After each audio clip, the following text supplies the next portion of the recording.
1506년 가을, 궁궐의 공기는 유난히 차가웠다. 달빛조차 차마 비추지 못한 어느 전가간 4살배기 아이가 조용히 떨고 있었다.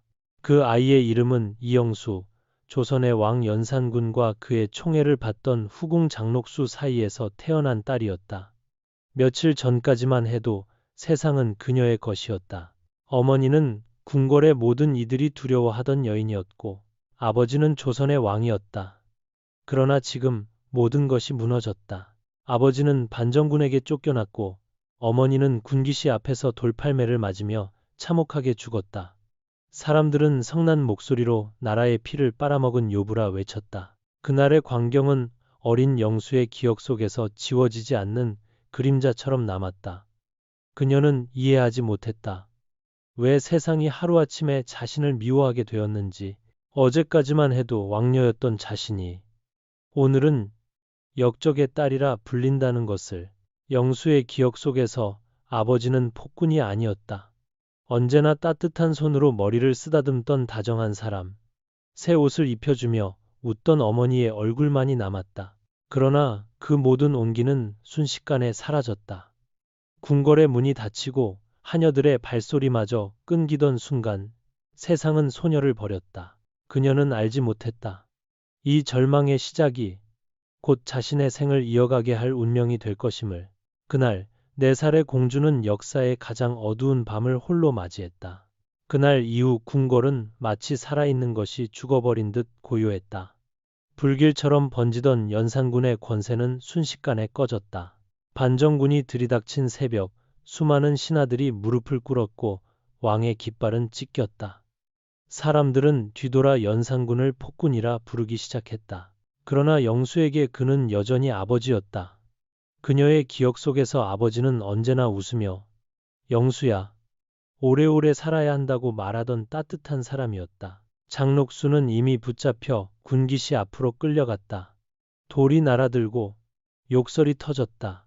그 소리는 궁궐 담장을 넘어 어린 영수의 귀에까지 닿았다.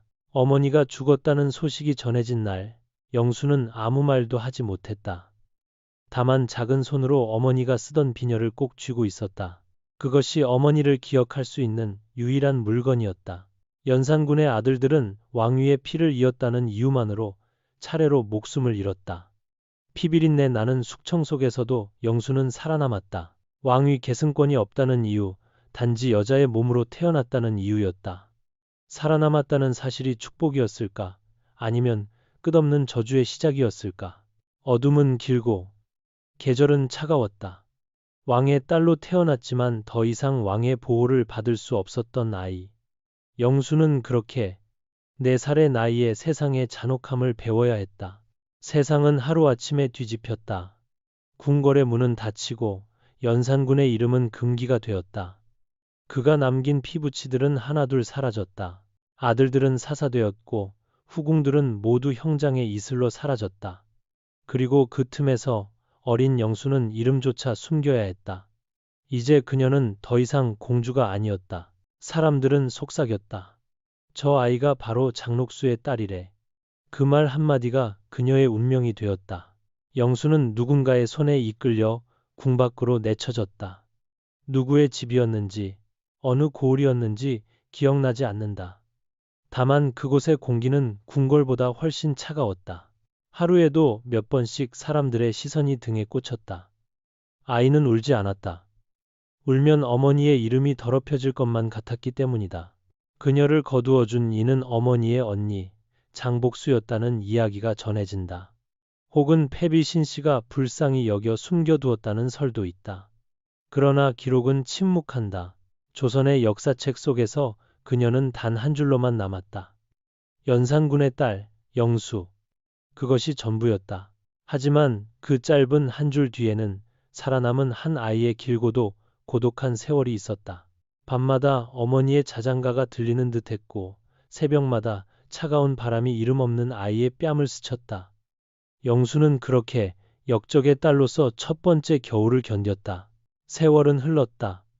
이름 없는 소녀는 점점 자라 어느새 15이 되었다.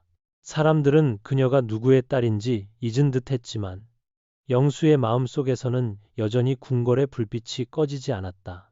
꿈속에서 어머니의 웃음소리가 들렸고 어린 시절의 금빛 궁전이 눈앞에 아른거렸다. 그러나 눈을 뜨면 언제나 초라한 초가집의 천장이 있었다. 1517년 중종 즉위 12년에 가을, 조정은 뜻밖의 결정을 내렸다. 폐주 연산군의 딸들에게 재물을 하사하라. 반정으로 쫓겨난 왕의 피부치에게 은혜를 내린다는 것은 전례 없는 일이었다. 대신들은 머뭇거렸으나 중종은 고개를 끄덕였다. 그 아이들은 죄가 없다. 그날 영수는 처음으로 세상으로부터 인정을 받았다. 11해 동안 숨죽여 살아온 시간이 떠올랐다. 전지 5결, 노비 15, 그리고 작은 집 한 채. 그것은 부귀가 아니었다. 다만 굶어 죽지 않을 만큼의 온기였다. 그러나 영수에게 그것은 세상이 내민 첫 번째 손길이었다. 그녀의 이름이 선언에 다시 올랐다. 왕의 족보 속에서 사라졌던 이름이 조심스레 복원된 것이다. 아무도 몰랐지만 그날 밤 영수는 오래도록 울었다. 그 눈물은 슬픔도 감사도 아니었다. 다만 오랜 침묵 끝에 흘러나온 인간의 숨결 같은 것이었다. 시간은 또 흘러 영수는 27이 되었다. 조선의 여인이라면 이미 자식의 어머니가 되었을 나이였다. 그러나 그녀는 여전히 혼자였다. 세상은 아직도 그녀를 역적의 피라 불렀고 아무도 그 낙인을 감히 넘어서려 하지 않았다. 신부는 감옥이었고 이름은 족쇄였다. 그런 그녀 앞에 한 남자가 나타났다. 이름은 권한, 정실의 아들이 아닌 첩의 몸에서 태어난 서자였다. 권한은 세상으로부터 배척받던 남자였고 영수는 세상으로부터 버림받은 여자였다. 두 사람의 눈빛이 마주친 순간 서로의 상처를 알아보았다. 그는 조용히 말했다. 나는 당신이 누구였는지 알지만 지금의 당신을 보고 싶소. 영수의 마음속 어딘가가 흔들렸다. 그러나 그들의 사랑은 세상이 허락하지 않았다. 둘은 은밀히 혼인했다. 그것은 축복이 아닌 죄로 여겨졌다. 서자 주제의 폐주의 딸을 아내로 맞이하다니 형조의 관리들이 권한을 끌어다 추문했다. 하지만 중종은 형벌을 내리지 않았다. 그는 단 한마디를 남겼다. 두 사람 모두 이미 세상의 그늘에 있지 않은가. 그날 이후 영수는 처음으로 누군가의 아내가 되었다. 세상이 인정하지 않아도 그녀는 그 이름을 소중히 품었다. 사랑은 그에게 허락된 마지막 구원이었다. 혼인 후의 삶은 고요했다. 권한과 영수는 세상으로부터 잊힌 채 살았다. 그들은 이름을 감추고 신분을 숨기며 하루하루를 이어갔다.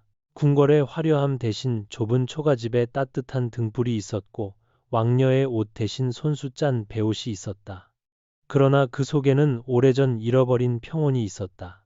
밤이 깊으면 영수는 가끔 이야기를 꺼냈다. 어릴 적 아버지는 내게 종이 인형을 만들어 주셨어요.